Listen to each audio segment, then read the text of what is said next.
আসসালামু আলাইকুম everyone, welcome back to my channel. আজকে আমি আপনাদের সাথে শেয়ার করব কিভাবে খুব সহজেই এবং অল্প সময়ে রেস্টুরেন্টের মতো সবজি বাসায় তৈরি করে নিতে পারেন। আমি এটা তৈরি করার জন্য আজকে গাজর, পেঁপে, আলু, পটল, বেগুন নিয়ে নিয়েছি। আপনারা চাইলে এখানে ফুলকপি, পেঁয়াজ পাতা বা আপনাদের পছন্দ মতো সবজি ব্যবহার করতে পারেন। চলুন দেরি না করে শুরু করা যাক আজকের ভিডিও। প্রথমেই আমি একটি বাটি নিয়ে এতে 2 চামচ কর্নফ্লাওয়ার দিয়ে ভালোভাবে মিক্স করে নিচ্ছি এবং একটা সাইডে রেখে দিচ্ছি। আর চুলায় একটা প্যান বসিয়ে দিয়ে দিচ্ছি পেঁয়াজ, কাঁচামরিচ আর কিছু আদা রসুন বাটা।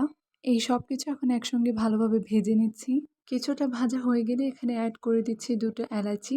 এর কারণে সবজির ফ্লেভারটা খুব ভালো আসবে। আর দিয়ে দিচ্ছি 1 চামচ শুকনো মরিচের গুঁড়া, 2 চামচ টমেটো সস, আধা চামচ জিরার গুঁড়া আর 1 চামচ সয়া সস। এবার এই সবকিছুকে একসঙ্গে মিশিয়ে এর মধ্যে দিয়ে দিচ্ছি সবজি, 1 চামচ লবণ আর 1 চামচ চিনি। আবারও এই সবকিছুকে একসঙ্গে ভালোভাবে মিশিয়ে একটা ঢাকনা দিয়ে ঢেকে দিচ্ছি। চুলার আঁচটা এই পর্যায়ে মিডিয়ামে রেখে আমি এটাকে 5 মিনিটের জন্য রান্না করে নেব। 5 মিনিট পর আমি চেক করব সবজিটা সিদ্ধ হয়েছে কিনা। যদি সিদ্ধ হয়ে যায় তাহলে এতে আমি কর্নফ্লাওয়ারটা মিক্স করে দিচ্ছি আর দিয়ে দিচ্ছি ধনেপাতা কুচি।